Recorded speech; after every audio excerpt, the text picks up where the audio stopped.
Donc, voilà, en fait, nous, on est super, super contents d'être là avec Francky, tous les deux. En fait, je suis super contente d'être avec vous parce que, en fait, c'est le tout premier live Glad for Job de l'année. Donc, Francky, je suis tellement contente que tu as accepté mon invitation. Et en fait, on va aborder aujourd'hui un sujet qui me tient vraiment super à cœur, qui est évidemment l'épanouissement au travail et la qualité de vie au travail. Et il faut dire qu'avec la crise sanitaire et le niveau de stress que tout le monde a connu, en fait, c'est vrai que, en fait, on a vu dans les entreprises, moi j'entends ça tous les jours en fait de la part des candidats, il y en a beaucoup qui sont en burn-out, qui sont sous pression et ils sont vraiment pas forcément super épanouis. D'un autre côté, on a aussi des entreprises, des DRH qui me parlent souvent, des CEO d'entreprises qui me parlent et qui me disent qu'ils ont vraiment envie de faire de la rétention de talents. Et le truc, c'est qu'en fait, ils cherchent des innovations, des idées intéressantes. Et l'idée de ce live, en fait, c'est que on va essayer de mettre en lumière, en fait, ce qui se fait bien dans certaines entreprises. On va essayer de voir, en fait, qu'il est possible d'installer facilement, de mettre en place facilement et qui permettrait vraiment d'améliorer la qualité de vie au travail et l'épanouissement des collaborateurs. Donc, une petite… Après, je te laisse la parole, Francky. C'est vraiment le monologue, mais après, je te laisse la parole. C'est juste pour dire qu'en fait, juste un petit chiffre, il y a une étude qui est sortie en 2022, qui est People at Work 2022, donc, où on voit que c'est quand même énorme parce qu'il y a quand même 2/3 des salariés français qui disent avoir déjà ressenti de la pression au travail, du stress au travail, au moins au minimum 1 fois par semaine. Et en fait, ce chiffre est en augmentation depuis le Covid. En fait, on a gagné quand même 5 points de stress. Et avec la mise en place de nouvelles organisations type télétravail, travail hybride, etc., les gens sont vraiment sous pression. Donc, côté salarié, en fait, ce qu'il faut se dire, c'est que, alors vous allez me dire, la pression au travail, c'est un peu normal parce qu'on n'est pas là non plus pour complètement chiller, on est d'accord, mais quand même, je veux dire, on peut quand même un petit peu se donner les moyens de faire les deux en même temps. Donc, juste un dernier chiffre, et après, Francky, évidemment, je te laisse nous partager tout ce que tu vas pouvoir nous apporter aujourd'hui. Mais un chiffre que j'ai trouvé super intéressant, c'est qu'en fait, côté salarié, en fait, les salariés considèrent à 59% qu'ils sont soutenus par leurs collègues concernant leur santé mentale et seulement 49% par leur manager. Et 33% constatent que leur employeur, et c'est ça qui est grave, ne prend aucune mesure concernant leur santé mentale. Donc ça c'est du côté salarié. Du côté entreprise, là, il y a vraiment des questions qui commencent à se poser quand même parce que le turnover, la fuite des talents et les arrêts maladie, les burn-out, tout ça, en fait, fait qu'il y a quand même une prise de conscience. Enfin, on sent quand même une prise de conscience des entreprises par rapport à ça.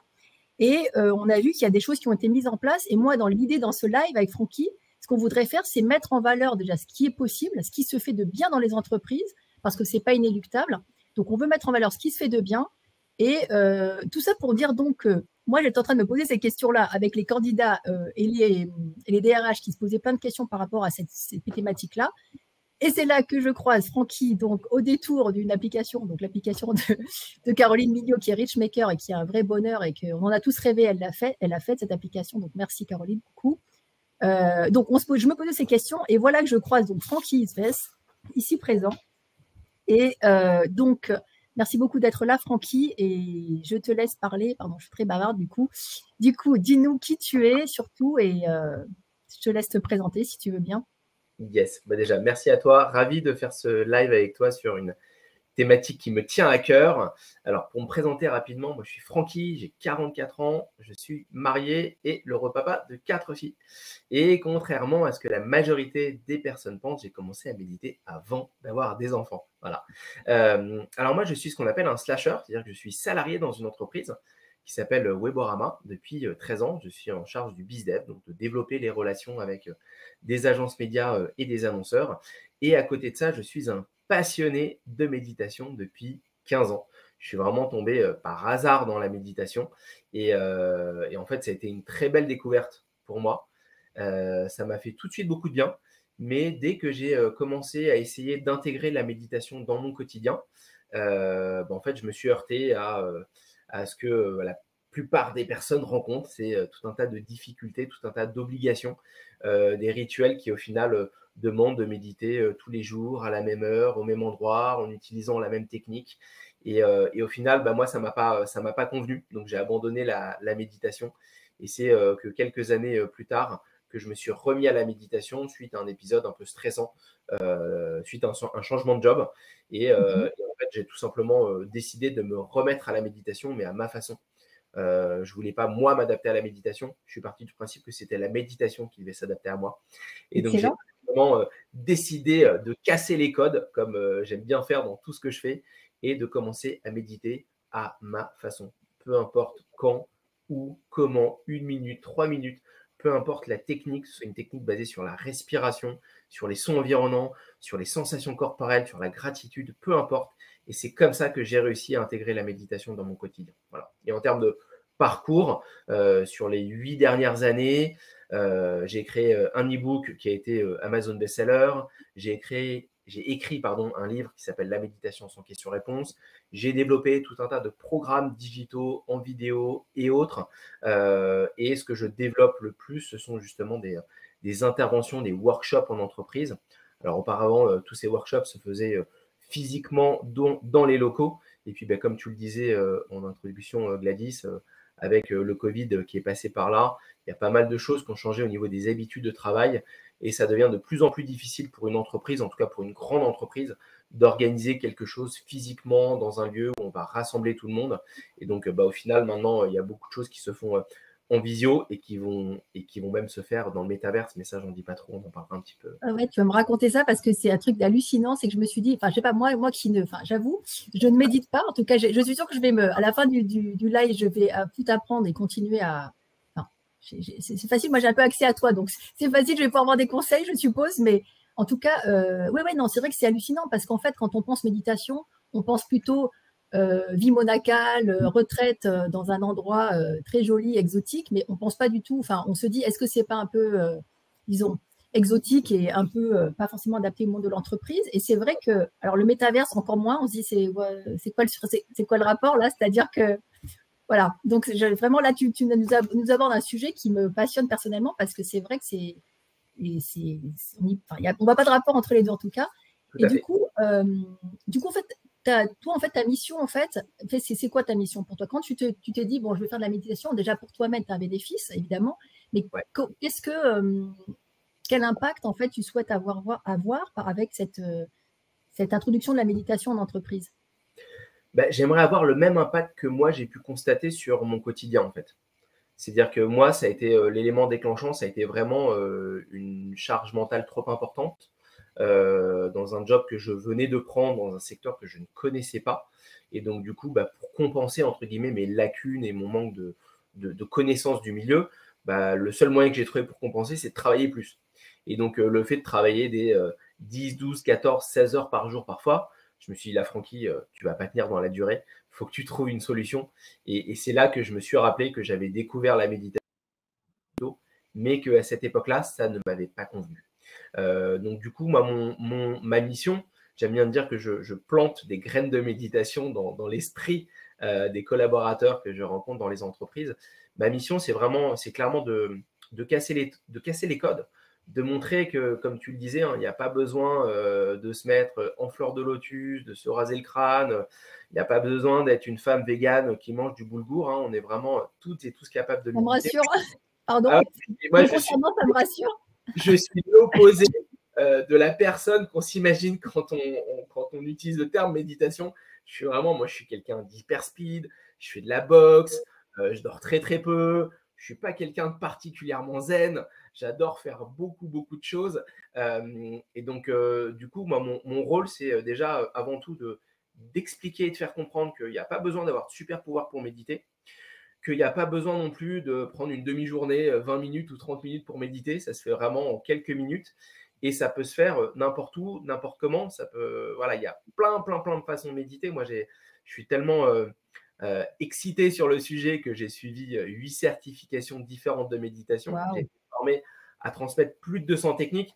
Et moi, mon rôle, c'est justement d'avoir condensé, testé toutes ces techniques-là pour en créer des nouvelles et pour expliquer aux RH et aux collaborateurs qu'on est toutes et tous capables de méditer. Il n'y a pas besoin de prendre beaucoup de temps, qu'on a beaucoup de préjugés. Il y a beaucoup de personnes qui s'imaginent qu'elles ne sont pas capables, qu'il faut être zen, qu'il faut avoir beaucoup de temps, qu'il faut avoir un certain mindset pour le faire, qu'il faut faire du yoga, qu'il faut être souple. Bon, il y a plein de stéréotypes qui sont archi faux. Et moi, mon rôle, c'est justement de casser les codes en montrant que je suis un mec comme les autres. je suis slasher, j'ai 2 jobs, je suis quelqu'un d'hyper speed, je suis marié, j'ai des enfants. Et pourtant, la méditation, moi, me fait un bien fou. Je médite 3 fois par jour.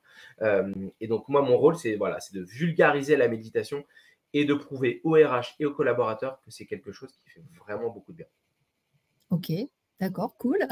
Cool. Alors justement, oui, tu as tout à fait raison. C'est vrai que on a certains préjugés sur la méditation.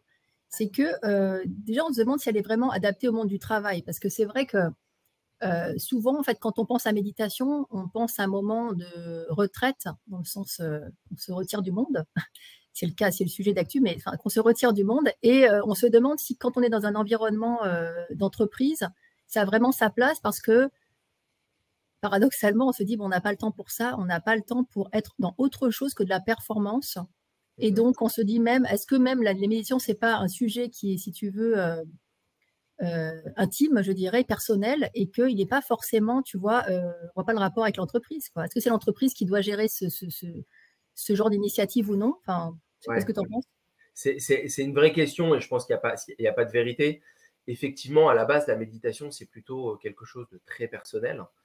C'est vraiment une activité pour se retrouver avec soi-même, se reconnecter au moment présent, prendre conscience de comment on se sent physiquement, mentalement. Après, c'est vrai qu'on voit que les mentalités évoluent. Moi, je sais qu'une des premières boîtes dans lesquelles j'ai fait des sessions de méditation, ça remonte à 2015. À l'époque, ça s'appelait Facebook. Maintenant, ça s'appelle Meta. C'est vrai que de facto, on n'aurait pas pensé à Meta pour organiser ce genre de choses. Mais clairement, ouais. Et au final, en fait, on se rend compte. Moi, je sais que j'ai toujours eu du mal à dissocier Francky, le mari, papa, Francky qui est salarié dans une entreprise, Francky qui enseigne la méditation. Pour moi, Francky, c'est une seule et même personne qui va évoluer dans différents environnements. Et moi, en tout cas, j'ai du mal à cloisonner tout ça.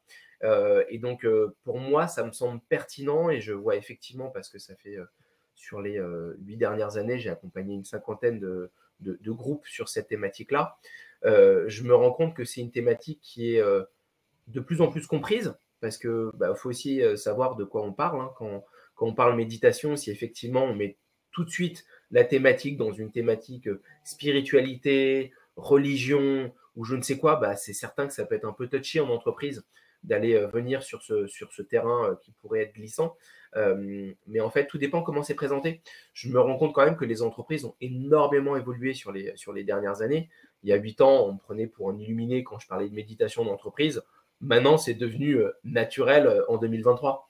Et je vois l'évolution au travers des belles entreprises avec lesquelles j'ai pu travailler, que ce soit Meta, Snap, Sandro, Maj, Claudie Pierlot, Maison du Monde et autres, qu'il y a énormément d'évolution et que effectivement les entreprises se rendent compte de l'importance du bien-être des collaborateurs dans l'entreprise.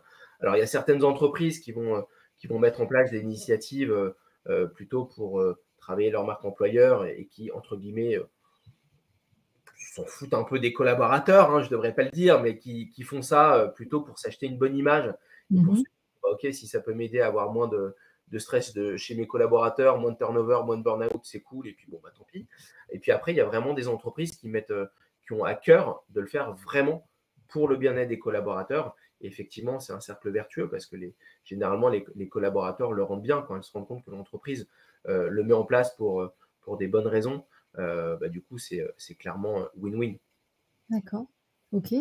Et alors, du coup, justement, c'est super clair. Du coup, mais concrètement, ça se passe comment, quoi? C'est-à-dire que si toi, en fait, si une entreprise, par exemple, veut installer cette nouvelle pratique dans l'entreprise, ça se passe comment, en fait? Je sais pas, tu fais du coaching individuel, tu fais des ateliers, enfin, ça se passe où? Ça se passe comment? Et ça, vas-y, raconte. Yes. Alors, comment ça se passe? Alors, je fais pas d'individuel parce que moi, je suis salarié dans une entreprise. Donc, à chaque fois que j'ai des interventions dans les entreprises, je pose une demi-journée ou tout dépend quand est-ce que ça a lieu ou c'est sur mon heure de déjeuner.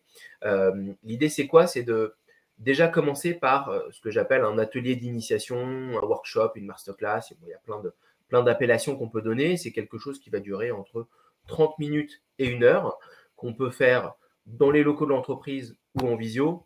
Depuis 2020, dans 99% des cas, ça a lieu en visio parce que c'est plus simple à organiser du côté de l'entreprise.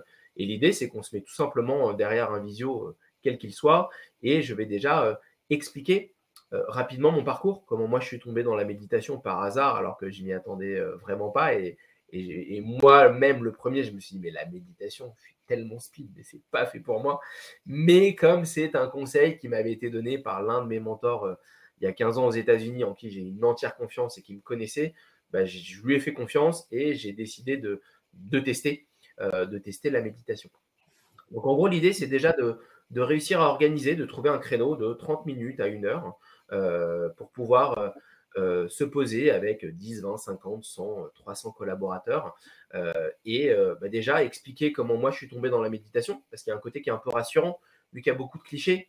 Se dire, ok, c'est intéressant, le mec, il a l'air d'être normal, il a un job dans la vraie vie, c'est pas juste, voilà, c'est pas juste quelqu'un qui fait que de la méditation et qui va pas forcément comprendre mes problématiques en entreprise.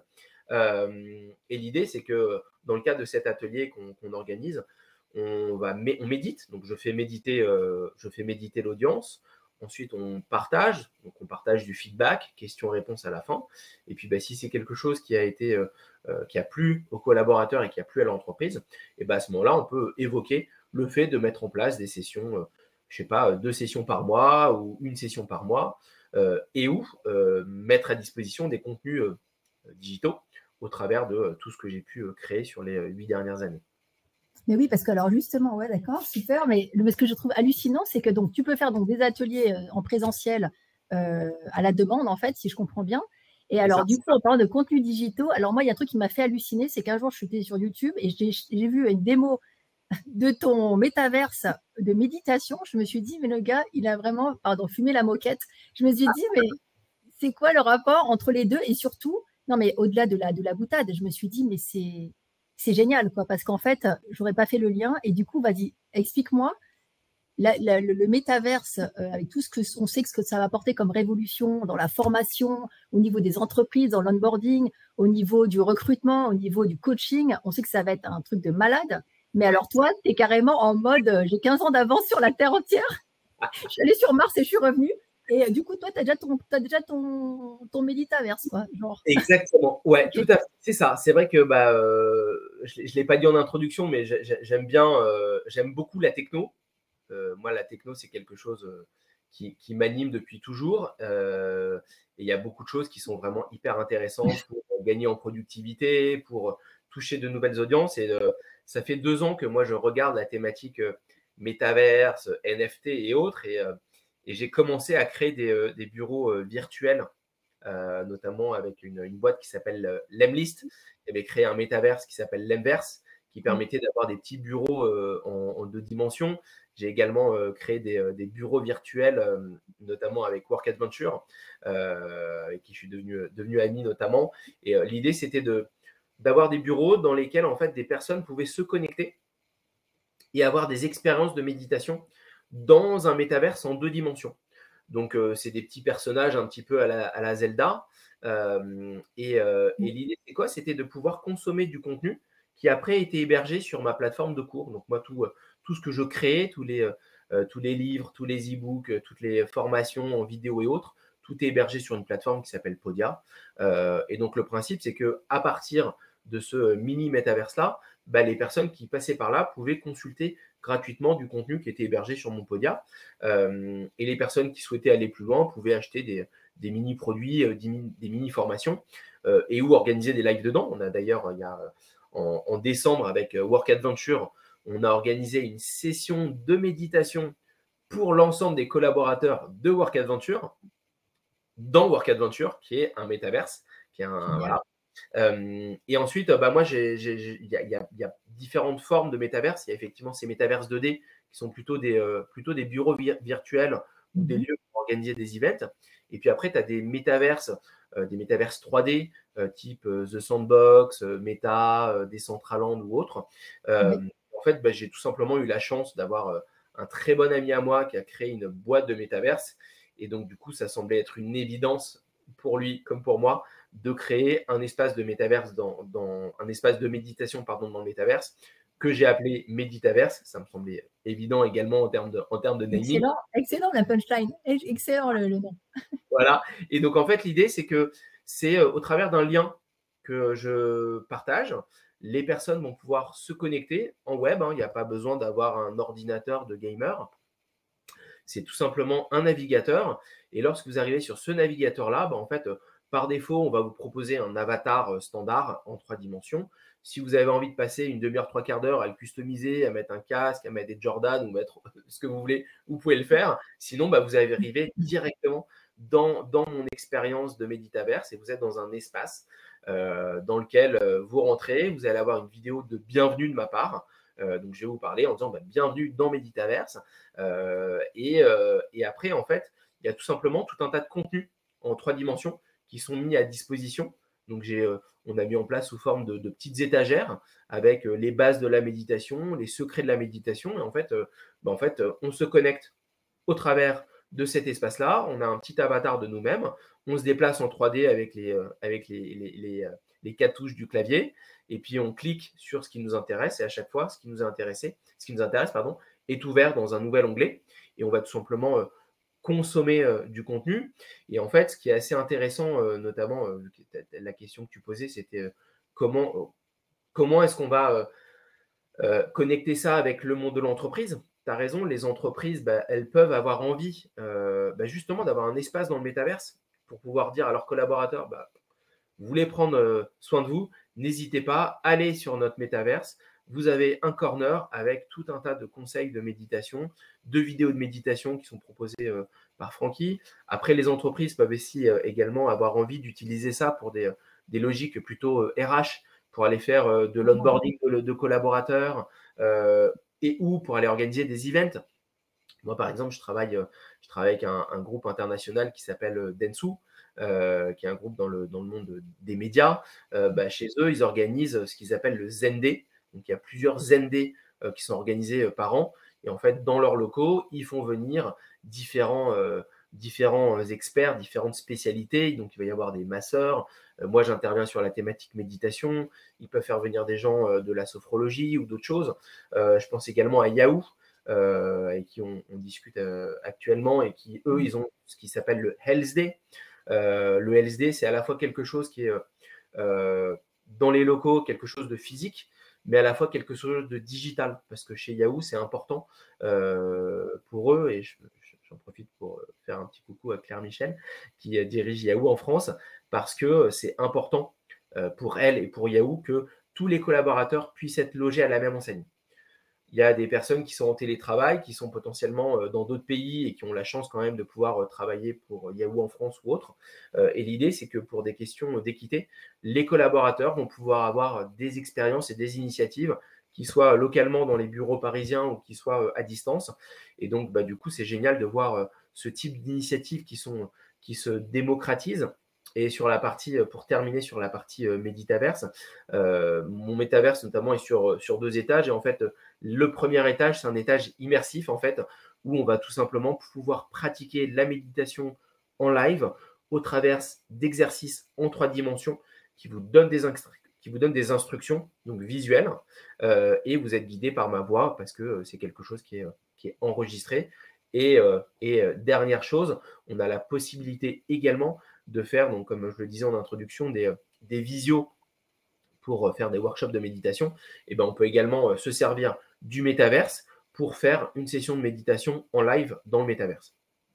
Oui, mais clairement, c'est super. Non, mais c'est super intéressant parce que effectivement, on voit très très bien pour les entreprises qui sont avec des filiales internationales que c'est énorme parce qu'effectivement, ça intègre tout le monde. Donc, ça permet de laisser personne sur le carreau dans le coin, dans un coin. Et moi, je le sais parce que j'ai plein de candidats que j'accompagne et qui me disent, je pars de cette entreprise-là, et j'en connais, certains se reconnaîtront sans doute d'ailleurs, je pars de cette entreprise parce que, en fait, moi, je suis en télétravail essentiellement, le siège est à Londres, on va dire, moi, je suis en France, et en fait, j'existe pas, quoi. Enfin, j'existe pas et j'ai aucune connexion avec les autres, sinon lors de réunions hebdo, et puis tout le reste du temps, je suis tout seul dans mon coin. Donc, le télétravail, c'est bien, mais si c'est pas accompagné, si c'est pas fait avec de la prise en compte de la santé mentale des personnes, ça va direct au crash. Et c'est dommage parce que c'est comme ça qu'on perd des talents. Et les RH se posent vraiment cette question-là. Et donc, dans ton cas, ce qui est bien avec le métaverse, je trouve, c'est que non seulement ça adresse cette problématique qui est une problématique d'unification et de communication entre les filiales et le siège et entre les filiales entre elles. En plus, comme tu disais, ça peut adresser plusieurs sujets, quoi. C'est pas seulement la méditation, ça peut être aussi toute une sorte de chantiers dans lesquels on peut avoir besoin de communiquer, de faire des expériences immersives. Donc ça, c'est vraiment super cool et ça donne vraiment un champ des possibles énorme. Enfin, c'est vraiment finalement du sur-mesure, quoi. Les entreprises peuvent le faire à leur façon, à leur mesure, selon leurs enjeux. Et ouais, c'est top. Complètement. C'est vrai que j'ai fait le choix de prendre l'angle de la méditation parce que c'était évident pour moi. Mais au final, je me rends compte qu'en discutant avec des entreprises et en parlant de méditaverse, bah, du coup, des entreprises disent, mais en fait, moi, je ne veux pas juste faire de la méditation dans le métaverse. Je veux avoir un métaverse à la fois pour onboarder les collaborateurs, à la fois pour organiser des events avec des partenaires. Et donc, du coup, bah, là, du coup, c'est quand même assez smart parce que les partenaires seront ravis de participer à ce genre d'initiative et de sponsoriser une semaine, un mois dans le métaverse de l'un de leurs partenaires ou clients. Et donc, du coup, ça crée une émulation qui est hyper intéressante. Et les entreprises, je pense que la thématique métaverse, alors je ne suis pas un expert en métaverse, hein, j'ai la chance d'être accompagné par des experts et d'avoir un réseau assez important sur le sujet. Mais je me rends compte que la thématique métaverse, comme la thématique méditation, est souvent incomprise et on s'imagine tout de suite que ça coûte forcément une fortune, que c'est compliqué à mettre en place. Et au final, bon, ben, y a, comme toujours, hein, y a de tout. Hein, il y a 20 ou 30 ans, il y a des gens qui payaient des sommes pharaoniques pour faire développer un site internet. Donc, c'est un peu comme tout sur la partie métaverse aussi. Mais je trouvais, en tout cas, moi qui aime bien casser les codes, ça me semblait une évidence que de faire un bundle méditation et métaverse pour aussi avoir la possibilité de toucher de nouvelles audiences. Dire que l'idée des métaverses, c'est pas d'aller trouver des personnes dans les métaverses qui vont se connecter à l'expérience de méditation, parce qu'à date, il n'y a quand même pas énormément de monde dans les métaverses. Et les métaverses, il n'y a pas d'interconnexion pour le moment entre les métaverses. Mais moi, je le voyais plus comme un nouveau moyen de toucher de nouvelles audiences, donc de toucher des personnes plus jeunes ou de toucher des gens qui sont vraiment des gamers. Mais ça permet aussi de gamifier l'expérience. Et puis, côté employeur, bon, ça permet effectivement de travailler la marque employeur, de se dire que on est parmi les premiers à être dans le métaverse. Donc, ça permet, comme tu le disais tout à l'heure, à la fois de conserver des talents, mais également d'en attirer des nouveaux. Ouais, et il y a aussi un truc qui est quand même génial, parce que c'est pas ce à quoi on pense quand on pense à tout ça, c'est que en termes d'impact écologique, c'est génial, parce qu'en fait, si tu élimines tous les déplacements, alors je dis pas que les gens doivent plus se voir, parce que l'idée c'est pas de remplacer les connexions entre les personnes réelles dans un monde réel, on va dire. Tout ne doit pas se faire dans le métaverse non plus, mais je trouve là où c'est super, c'est plutôt que d'aller prendre des jets ou je ne sais quoi. Enfin, j'ai pas des jets parce qu'évidemment les collaborateurs ne vont pas en jet, enfin pas les collaborateurs qui ne travaillent dans la vie, disons, que l'on connaît de toi et moi, on va dire. Et du coup, voilà, d'un point de vue environnemental, il y a beaucoup d'événements qui pourraient être, en tout cas, dupliqués dans le métaverse, et ça serait cool parce que ça pourrait éviter des impacts écologiques inutiles. Et ça vient en complément, en fait, c'est ça, ce que je comprends, ça vient en complément de ce qui se fait déjà de bien en présentiel. Et ça permet d'ajuster, en fait, en fonction de la taille des entreprises.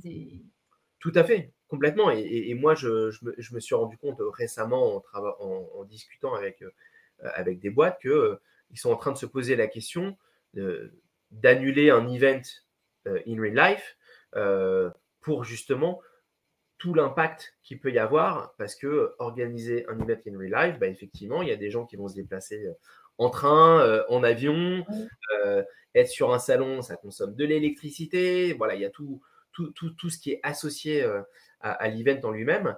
Et faire quelque chose dans le métaverse, du coup, ça permet de faire quasiment la même chose avec beaucoup moins d'impact sur l'environnement. Après, on ne va pas rentrer dans le débat des blockchains parce que tout dépend des blockchains. Oui, aussi qui ne sont pas forcément green et d'autres plus ou moins.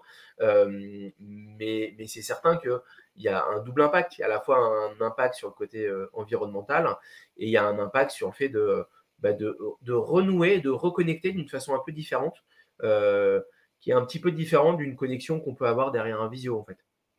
Ok, d'accord. Il y a des entreprises qui s'en servent pour faire des sessions de recrutement. On peut vraiment organiser tout un tas de choses. Je sais qu'on a parlé notamment avec Yahoo de faire potentiellement un hackathon dans un métaverse. Bon, bah, c'est totalement pertinent. Et mes amis de Work Adventure organisent également des hackathons pour des banques ou pour des assurances dans leur métaverse. Je pense également à Excelsior, qui est une boîte qui est assez connue sur la partie métaverse, qui organise, je crois, le plus gros hackathon pour AXA. C'est un énorme, je crois qu'il va y avoir 2000 participants et tout ça va être organisé, je crois, dans une partie en physique et une partie en métaverse. Donc, il y a vraiment des possibilités qui sont assez dingues. Ouais, c'est génial, quoi. Franchement, ouais, c'est cool parce que ça permet de… Comme quoi la technologie, hein, tu vois, c'est vraiment… Comme quoi la technologie rejoint la méditation là où on n'attendait pas, tu vois. Et c'est vrai que ça permet d'ouvrir vraiment des possibilités énormes. Si je reviens juste à la méditation, puisque on est un peu parti, parce que les deux sont connectés, mais n'empêche que si on revient à la méditation, en termes de bénéfices par rapport aux collaborateurs, est-ce que tu as eu des… Si je te dis qu'est-ce que les gens qui sortent de tes sessions, en fait, qu'est-ce qu'ils disent en fait? Est-ce que c'est une découverte et ils se disent, bon, bah ok, mais comment je fais pour pratiquer derrière? Comment ils se sentent? Enfin, est-ce qu'il y a… Et par rapport à alors, parce qu'on est quand même là en train de parler de travail, en termes de… C'est bien, la sérénité, c'est bien. Et je suis la première à rechercher cette sérénité-là, on est d'accord? Car toi et moi, nous sommes… Moi, je suis déjà en PLS, comme je le dis, avec 3 enfants, donc bon, 4, toi, je sais pas comment tu fais. Pour moi, tu es mon Dieu, en fait. Je sais pas comment tu fais, mais sur la méditation, vraiment, définitivement, tout ce qu'on vient de dire, et c'est pas la peine de le dire. Voilà, on a tous compris que ton secret ultime, c'est vraiment la méditation à titre perso. Mais qu'est-ce que je voulais dire? Ouais, non, du coup, non, mais en termes de bénéfices, en termes de performance au travail, parce que c'est vrai que ça prend pas beaucoup de temps finalement de méditer, mais du coup, qu'est-ce que ça fait gagner comme temps aux collaborateurs? Comme, je sais pas, qu'est-ce que tu peux nous dire là-dessus? Les principaux bienfaits, parce que très souvent, je m'amuse à envoyer des petits questionnaires de satisfaction après avoir fait une intervention ou après avoir fait un accompagnement. Ce qui ressort le plus, c'est une meilleure gestion au niveau du stress, au niveau de l'anxiété. Réussir à prendre un petit peu de recul. Après, tout dépend des milieux. Il y a des milieux qui sont quand même plus stressants que d'autres. Mais moi, les milieux dans lesquels j'évolue, qui sont plutôt les milieux des médias, des réseaux sociaux, des influenceurs, du marketing digital, qui sont des milieux qui sont particulièrement speed et où il y a beaucoup de stress, c'est justement d'avoir une petite bulle en fait dans sa journée de quelques minutes, une petite pause où en fait on ne pense pas à grand chose, on est juste seul avec soi-même et ça fait beaucoup de bien en fait, parce qu'on n'a pas c'est pas quelque chose qu'on nous enseigne à l'école, c'est pas quelque chose qu'on a dans notre culture, en tout cas en France. Et en fait, c'est justement de montrer que 2, 3, 4, 5, 10 minutes, même si on a le sentiment qu'on n'a pas 4, 5, 10 minutes pour méditer sur 24 heures, je crois qu'il y a 1440 minutes si je ne dis pas de bêtises, en fait, c'est à la fois beaucoup et pas beaucoup. C'est comme des personnes qui me disent non, non, j'ai pas eu le temps de faire ci ou de faire ça. Et moi, j'aime bien dire, je pense que tu n'as pas pris le temps parce que 3 minutes ou 5 minutes, je pense qu'on peut les trouver. Alors, je ne suis pas là pour faire la morale, hein, mais l'idée, c'est de changer son mindset. Ce qui, je pense, est la partie la plus difficile. C'est de réussir à, comme ils disent dans La vérité si je mens, donner sa chance au produit. J'adore cette expression. C'est de se dire, OK, tu as des préjugés de dingue sur la méditation. Je suis convaincu que ça ne va pas marcher. Mais please, essaye 3 minutes. Dans la citation. Essaye 3 minutes, essaye 5 minutes, essaye une fois, 2 fois, 3 fois, 4 fois, 5 fois. Moi, je garde constamment ce mindset du guinea pig, du cobaye, de me dire, OK, je ne vais pas trop intellectualiser la chose. Et je pense que c'est quelque chose qui, moi, en tout cas, j'ai constaté desservait pas mal. C'est-à-dire qu'on se pose beaucoup de questions. Est-ce que j'ai bien fait? J'ai pas bien fait? Est-ce que ça va marcher? Est-ce que je suis dans la bonne position? Est-ce que je respire comme il faut? On se pose tout un tas de questions. Et moi, je dis, écoutez, vous prenez pas la tête. Suivez les instructions. Faites-vous guider, que ce soit par moi, des applications ou autres. Faites-le une fois, 2 fois, 3 fois. Et puis après, si vous voulez, faites le bilan.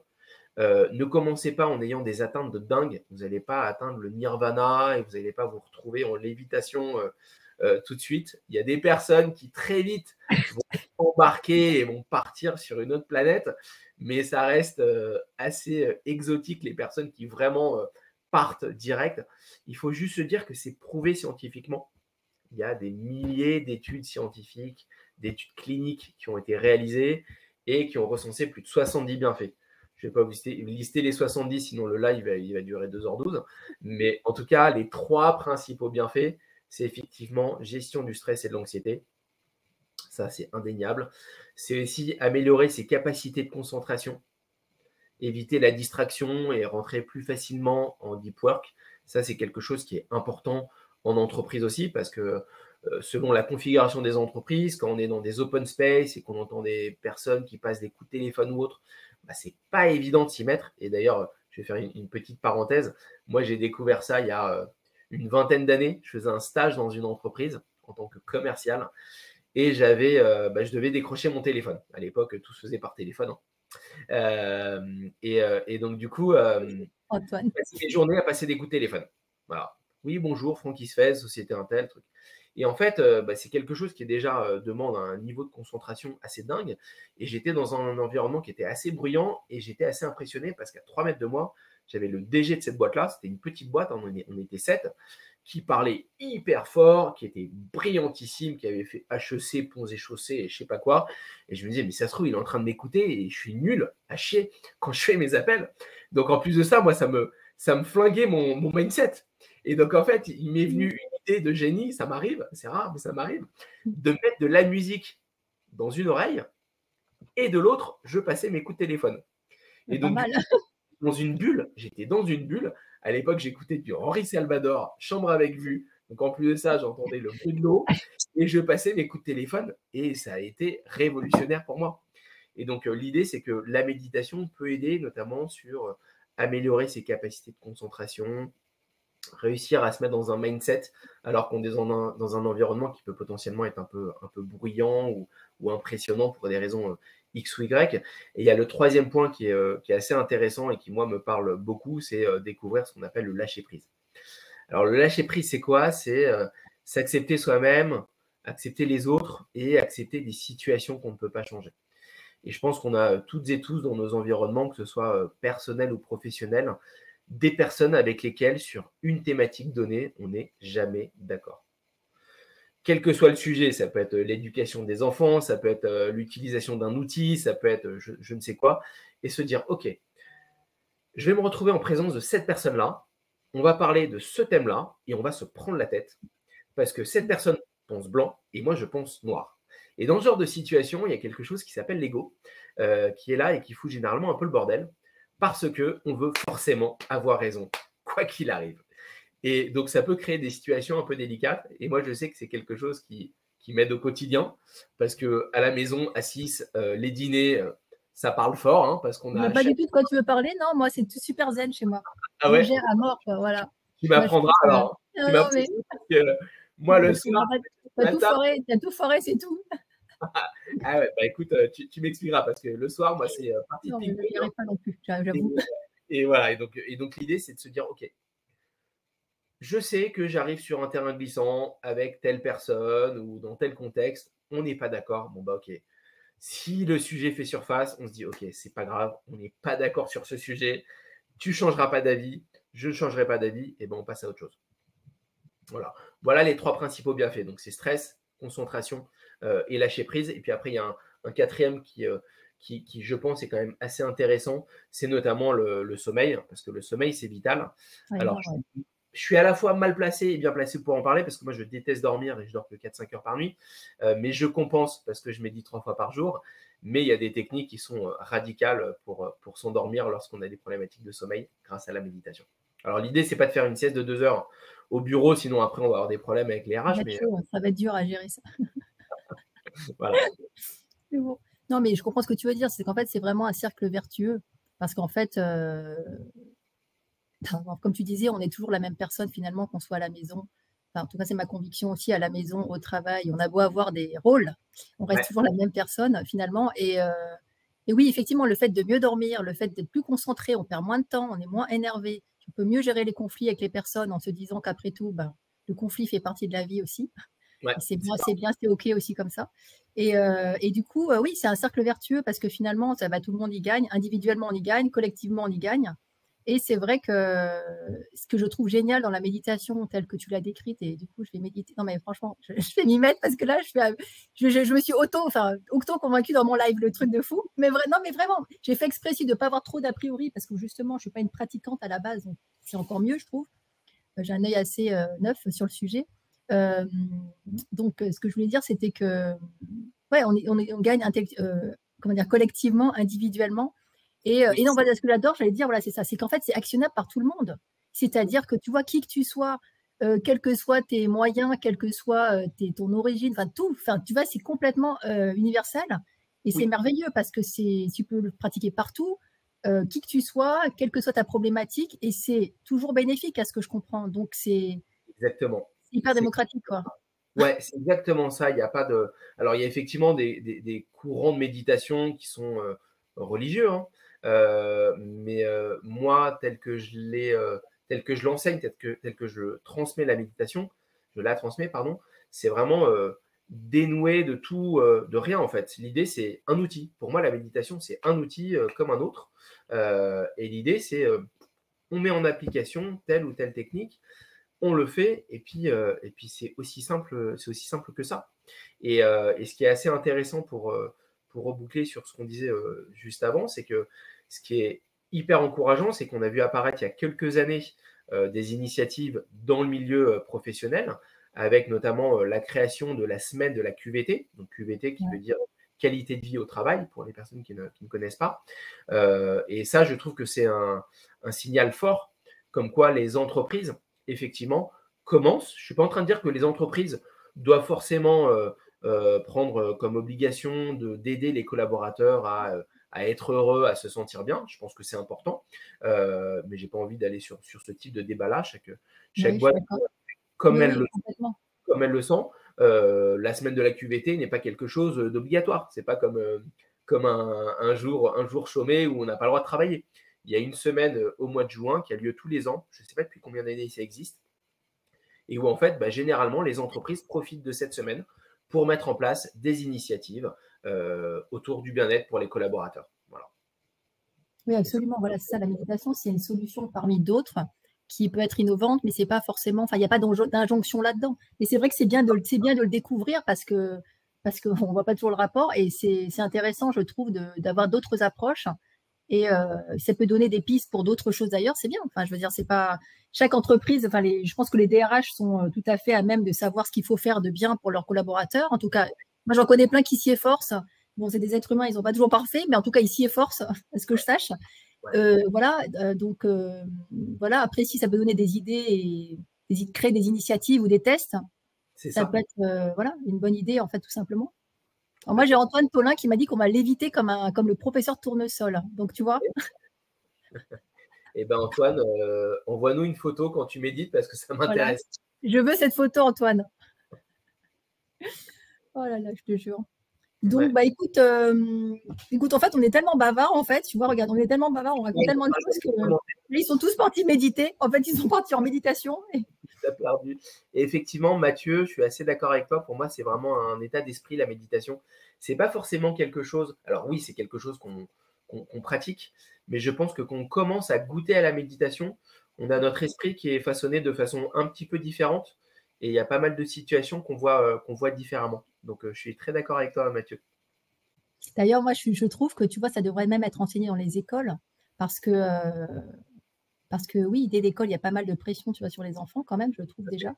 Et apprendre aux enfants à prendre soin d'eux, à gérer les conflits, oui, aussi, eux, ils ne sont pas d'accord avec les autres, et à avoir des moments comme ça où on n'est pas toujours dans la performance, tu vois, et dans l'apprentissage, mais on est aussi dans la prise de recul. Oui. C'est bien aussi, quoi, tu vois, parce que des enfants heureux, ça fait des adultes heureux. Exactement, oui. Boule de neige. Mais ça commence à venir dans certaines écoles. Alors, c'est qu'après, tu as des écoles type Montessori et autres, où il y a déjà des initiatives qui sont mises en place. Mais moi, je sais que j'avais découvert, notamment pour mes filles, elles sont dans l'école publique, et il y avait une maîtresse, alors je ne sais plus si c'était en grande section, donc maternelle, hein, qui leur faisait faire des temps calmes Et donc, Temps Calme, en fait, c'est tous les enfants qui mettaient leur tête dans leurs bras. Et pendant, je ne sais pas, 4-5 minutes, elle leur mettait une technique. Je crois qu'à l'époque, elle utilisait calme et attentif comme une Comme une grenouille. grenouille. Ouais, je vois. Vraiment C'est super ça. pour la méditation pour enfants. Et effectivement, je pense que plus on commence jeune, plus on se retrouve avec des, des forces que d'autres n'ont pas, des atouts que d'autres n'ont pas. Et d'ailleurs, petite citation pour faire un petit peu de spiritualité, petite citation du Dalai Lama. Le Dalai Lama dit que si tous les enfants dès l'âge de 8 ans méditaient, alors je ne sais plus si c'est 10 minutes ou 20 minutes par jour, il n'y aurait plus de violence dans le monde en une génération. Alors, je ne sais pas d'où il sort ces chiffres, mais c'est assez intéressant. Et effectivement, moi, je vois ma petite dernière, Sienna, qui a 5 ans, elle sait que le week-end, par moment, je vais méditer. Et elle sait ce que ça veut dire. Elle sait que c'est un temps calme, un temps où je me pose, où je suis isolé, où il ne faut pas forcément hurler à la maison. Donc, je pense que plus on en parle tôt et plus on a de chances de voir les impacts. Et ce qui est également hyper intéressant, c'est de voir des initiatives qu'il peut y avoir également dans les écoles de commerce. Parce que moi, je sais que j'ai travaillé notamment avec la Sorbonne, j'ai travaillé avec HEC, j'ai travaillé avec l'EDC Paris également, où on me demande de venir intervenir, quels que soient les cycles, sur la thématique de méditation et gestion du stress.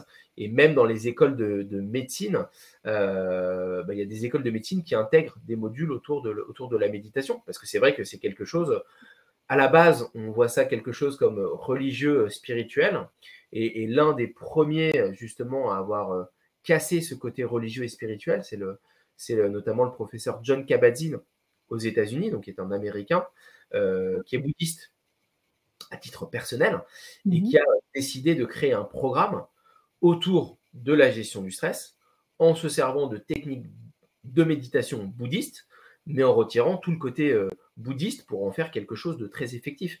Et je pense que si la méditation connaît le succès qu'elle connaît actuellement, et encore, on en est vraiment au tout début, c'est parce que John Kabat-Zinn, dans les années 80 aux États-Unis, s'est réveillé un matin avec une idée folle de se dire qu'il allait intégrer la méditation dans les universités, dans le milieu médical.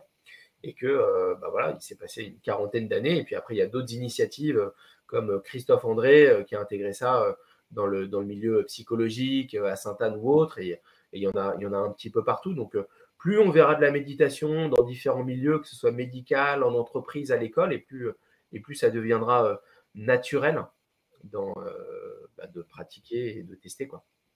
Et tu vois, en fait, ouais, c'est vraiment génial parce que c'est hyper inspirant parce qu'en fait, tu vois, moi, je vois qu'en fait, on fait finalement des métiers différents, mais avec la même volonté, en fait, en tout cas, je trouve. C'est que, tu vois, en fait, moi, en tant que coach carrière, en fait, mon objectif, c'est que les gens soient heureux. Parce que je suis absolument persuadée, alors peut-être que c'est mon côté, peut-être que je suis mégalo quand je dis ça, mais je suis en tout cas persuadée que des gens heureux, en fait, ils n'iraient pas se lever demain matin pour aller faire la guerre à je ne sais qui. C'est-à-dire que quand tu es heureux chez toi, que tu es heureux dans ton boulot, qu'est-ce que tu vas aller prendre des armes pour aller attaquer quelqu'un? Tu n'as pas que ça à faire parce que tu es suffisamment bien là où tu es pour pas aller faire du mal, en fait, tout simplement. Ce que tu dis, tu vois, c'est exactement ça. C'est qu'en fait, l'impact que ça peut avoir sur les enfants, sur les adultes, au quotidien, au travail aussi, tout ça, moi, je trouve que ça contribue quand même à, en tout cas, bon, humblement, mais en tout cas, c'est ça que je disais, c'est en toute humilité, mais je veux dire, en tout cas, moi, je trouve ça très, très inspirant, en fait, par rapport à l'impact qu'on peut avoir dans ce qu'on cherche à faire au quotidien, et voilà, quoi, en fait. Donc, ouais, et c'est marrant que tu dis ça parce que ça me rappelle en 2017 ou 2018, j'avais fait un accompagnement avec le groupe Sandro Mage Claudie Perlot, donc SMCP. J'avais commencé à travailler avec le groupe Mage et puis ensuite j'étais remonté auprès de la holding, notamment Sylvie Quindal qui est DSI là-bas, m'avait contacté en fin d'année parce que c'était une période qui était très très chargée, avant les soldes, une activité assez dense, et elle avait une équipe de 25 ou 30 personnes, je ne me souviens plus, et pour apaiser son équipe, remercier son équipe de tout le travail qui était réalisé pendant l'année, elle avait décidé de leur offrir un bootcamp de méditation. Et donc, en fait, j'avais fait un bootcamp pour son équipe. C'était sur 6 semaines. J'allais dans leurs locaux à l'époque, parce qu'on pouvait encore se déplacer et aller dans les entreprises. Je prenais 1 heure sur mon déjeuner. Donc, c'était 12h30, 13h30. Et en 1 heure, on faisait 2 groupes de 30 minutes. Et en fait, pendant 6 semaines, j'ai accompagné tous les collaborateurs de l'IT. Et je me souviens qu'une fois, il y avait une personne qui m'avait posé une question et qui m'avait dit « Mais Francky, est-ce que la méditation, c'est pas un peu égoïste ?» J'ai dit « Écoute, c'est hyper intéressant comme question. » Je lui ai dit « Est-ce que tu as remarqué que quand tu prends l'avion, avant de décoller, généralement, on te donne des instructions de sécurité et qu'on te dit que si jamais il y a une dépressurisation de l'appareil, tu as des masques à oxygène qui tombent du plafond et qu'on te demande de le mettre sur toi. Est-ce que tu te rappelles les instructions qu'il te donne? Eh bien, on te dit qu'il faut te mettre le masque sur toi pour pouvoir aider quelqu'un à côté de toi, un enfant ou une personne âgée qui aurait du mal à le faire. Et là, elle m'a dit, bon, d'accord, j'ai compris. Et donc, effectivement, je pense que le fait, voilà, ça peut paraître un peu cheesy ce que je vais dire, mais le self-love is the best love. Donc, il faut s'aimer soi-même pour aimer les autres. Tout le monde n'est pas forcément d'accord avec ça. Mais je pense qu'effectivement, si on est bien dans ses baskets, et si on est bien dans ses baskets à la maison, si on est bien dans ses baskets dans son job, il y a de fortes chances pour que c'est une répercussion et que c'est un impact sur notre entourage. Absolument. Donc, on sait ce qu'il nous reste à faire maintenant en cas de dépressurisation rapide. Appelez Francky. mieux que le masque oxygène. Non, mais non, j'adore cette image parce que c'est vraiment dans cette image qui me parle beaucoup en plus. Non, vraiment, ouais. Effectivement, c'est exactement ça, quoi. Bah oui. Non, moi, je trouve pas. Oui, il y a rien d'égoïste là-dedans. Au contraire, être bien dans ses baskets, comme tu dis très justement, c'est la meilleure façon d'être disponible pour les autres et d'être bien avec eux et d'apporter, si on a de la valeur à apporter aux autres, de pouvoir être disponible et de pouvoir le faire avec le maximum d'impact. Donc, ouais, je suis tout à fait d'accord. Je suis tout à fait d'accord avec ça. Bon, tu commences quand? Alors, je commence. Alors, figure-toi, je me suis abonnée. Alors, je suis allée voir, tu sais, pendant que je préparais ce live, je suis allée sur ton site et de Méditation Secret, donc. Ouais. Et je suis allée m'abonner à ta newsletter parce qu'en fait, j'ai reçu déjà une formation gratuite qu'on pouvait faire au quotidien. Donc, je l'ai appliquée. Et je me suis dit, alors maintenant, je voulais tester ton métaverse aussi. Donc, du coup, faut que je passe. Tu vois, moi, je fais ça par. Il y a les devices, enfin, il y a les outils et en même temps, il y a la pratique elle-même. Donc oui, moi j'ai commencé par cette petite formation rapide que j'ai faite et je commence ce soir, tout de suite aujourd'hui. Non mais vraiment parce que il n'y a pas de, c'est actionnable rapidement quoi, tout simplement. Ouais, c'est ça, exactement. C'est pas une usine à gaz quoi. Donc bah écoute, en tout cas, merci beaucoup pour ces questions. Je ne sais pas si. Merci à toi. Je regarde s'il y a des questions. A priori, il y a des affirmations, mais il n'y a pas trop de questions en commentaire. Donc, ouais. Mais en fait, c'est-à-dire que tu as été tellement complet et tellement, comment dire, ouais, tu as abordé tous les sujets. Donc, c'est vrai qu'après, bon, toujours est-il que si d'autres questions vous venez et que vous voulez avoir des réponses sur ce sujet-là, que ce soit à titre personnel ou à titre d'entreprise, si vous êtes DRH, fondateur, ou vous voulez avoir des démarches innovantes pour votre entreprise, pour le bien-être de vos collaborateurs, si vous voulez savoir comment ça peut être mis en place facilement, rapidement et vous savez où vous trouvez Francky, en fait, c'est pas difficile, c'est ici même, voilà, vous savez tout maintenant. Voilà, si vous êtes un candidat par ailleurs et que vous cherchez à décrocher un job dans une entreprise qui met en place de la méditation, par exemple, ou d'autres innovations qui peuvent être participées à votre épanouissement, vous savez où me trouver aussi. Donc, en tout cas, moi, je voulais vraiment te remercier, Francky, parce que je sais que tu as un planning digne de Barack Obama, mais clairement. Donc, merci beaucoup parce que ça m'a fait super plaisir de commencer l'année avec toi. Merci beaucoup pour tout ce que tu nous as appris, tout ce que tu nous as partagé. Et écoute, à bientôt pour de nouvelles aventures. On sait où te trouver. Et merci à toi. C'était un plaisir de faire ce live avec toi. Si jamais il y a des questions, n'hésitez pas à les poser après, soit sur ce live en commentaire, soit directement sur LinkedIn, que ce soit à Gladys ou à moi-même, et on se fera un plaisir d'y répondre et de vous aider sur les thématiques qui ont été abordées. Ok, écoute, merci beaucoup. Bonne journée à tous et puis à bientôt alors. Merci Francky. Merci beaucoup Gladys. Ciao, ciao.